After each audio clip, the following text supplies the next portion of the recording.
Kidlat News Updates. Mga balita ngayon, NPA member na 9 na taong nagtatago arestado sa Masbate. 3.4 million pesos na halaga ng shabu na sabat sa 2 individual sa Lanao del Sur. Paratang ni FPRRD na pinirmahan ni PBBM ang 2025 national budget na may blank items pinalagan ng palasyo. Ako po si Cesar Soriano para ihatid ang mga nangungunang mga balita sa buong kapuluan.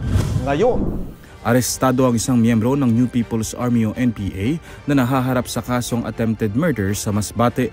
Ayon sa Police Regional Office 5, tinukoy ang suspect na si Romy na mula sa Aroroy, Masbate at nagtatago sa mata ng batas ng halos 1 dekada.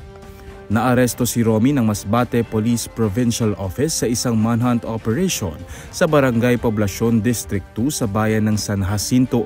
Nag-ugat ang attempted murder charge nito sa criminal case number 1677-205 na may recommended bail na 120,000 pesos.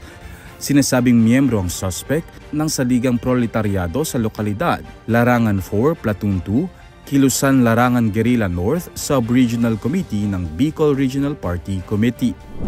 3.4 million pesos na halaga ng iligal na droga ang nasabat ng mga tauhan ng Philippine Drug Enforcement Agency o PDEA Regional Office BARM mula sa 2 individual sa Barangay Matampay, Marawi City sa Lanao del Sur.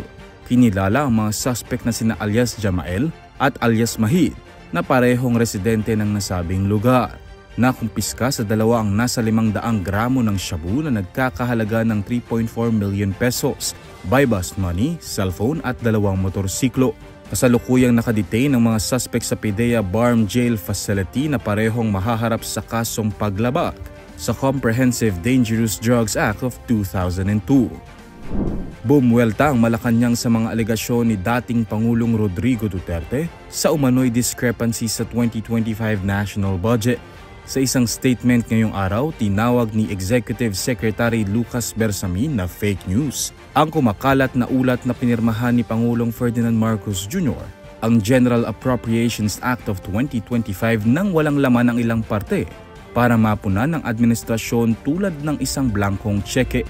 Dagdag pa nito, malisyoso at maituturing na kriminal ang mga paratang dahil aniya walang pahina sa 2025 national budget ang blanko bago ito pinirmahan ng Pangulo bilang batas. Mismong ang dating presidente at mga kaalyado nito ang dapat nakakaalam na hindi maaaring magka-blank items ang GAA ayon kay Bersami. Kamakailan nang sinabi ni Duterte sa isang panayam na wala umanong bisa at hindi dapat ipatupad ang 6.326 trillion pesos na budget dahil sa mga blankong laman nito sa kopya niya ng BICAM report. Para sa Kidlat News Channel, ako si Renz Zelenon, nag-uula. ako po si Cesar Soriano, kasama nyo sa bawat pagputo ng balita.